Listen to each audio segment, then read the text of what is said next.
Here's what you need to know. More than half of all reported cybercrime across Africa right now is being carried out using artificial intelligence. The same technology powering the continent's digital leap forward is now the primary tool being used against it. Here is the operational reality facing anyone building or regulating digital financial services on this continent right now. Every mobile money platform, every digital banking app, every government e-service designed to bring more people online is also, simultaneously, expanding the number of doors available to criminals. That's not an argument against digital growth. It's the honest cost side of a ledger this channel has mostly covered from the benefit side. Both sides are true at once, and ignoring either one leaves you unprepared. So how big is this problem really, and what does it actually look like when it happens? Key point 1. The scale, in Interpol's own numbers. Interpol's African Cyberthreat Assessment Report 2026, published recently and based on survey data from 36 African member countries, found that 55% of reported cybercrime across the continent is now AI-enabled. Financial losses tied to cybercrime more than doubled in a single year, rising from $192 million in 2024 to $484 million. The report describes cybercrime as having evolved from isolated incidents into what it calls an industrialized, borderless ecosystem. 72% of the countries surveyed reported the presence of organized scam centers operating within their borders, with the highest concentration in Southern and West Africa. East Africa, specifically, has become a hub for mobile money fraud and ransomware attacks targeting critical infrastructure. Key point 2. What this actually looks like. Numbers like these can feel abstract until you see the mechanics.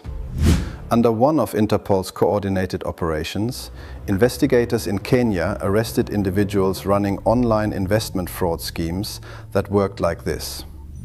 Victims were lured through messaging apps and social media with fabricated testimonials, convinced to make a small initial investment, sometimes as little as $50, shown a fake dashboard displaying fictitious profits, and then blocked from withdrawing anything once the scheme had collected enough money. A small business owner sees an investment opportunity shared by someone in their own social network, complete with screenshots of real-looking returns. They invest $50 to test it. The dashboard shows their money growing. They invest more. When they try to withdraw, the platform vanishes. This isn't a hypothetical. It's the documented pattern behind real arrests made under Operation Red Card 2.0. The report attributes the sophistication and scale of schemes like this directly to AI.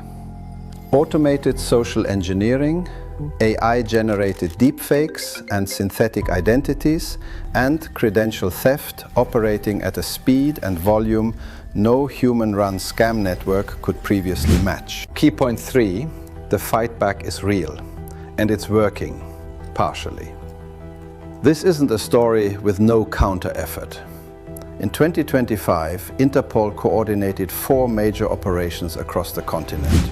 Operation Serengeti 2.0 targeted illegal crypto mining, scam centers, and ransomware infrastructure across Angola, South Africa, and Uganda, dismantling over 1,200 malicious servers and making 120 arrests. Operation Contender 3.0 focused on romance scams and digital sextortion across 14 countries, led to 260 arrests and 81 dismantled criminal networks.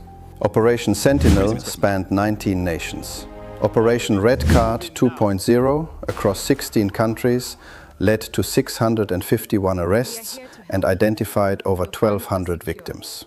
Combined, these 4 operations produced more than 1,500 arrests and recovered over $100 million. 17 African countries updated or introduced new cybercrime legislation in 2025 as well. That's genuine progress. It's also, by the report's own numbers, not yet close to matching the pace at which the problem is growing. Key point 4, the underlying vulnerability. The report is direct about the structural weakness underneath all of this.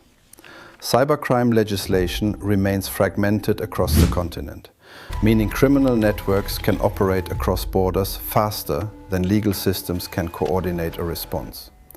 And law enforcement's own readiness to handle AI-powered threats specifically remains, in the report's words, alarmingly low. So what does this actually mean for how we should think about the digital growth this channel has spent so many episodes covering? The strategic insight.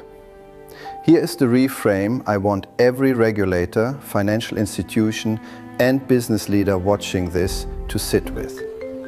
Every video on this channel about mobile money's dominance, about Africa's mobile economy crossing $240 billion, about closing the usage gap, describes real, genuine progress.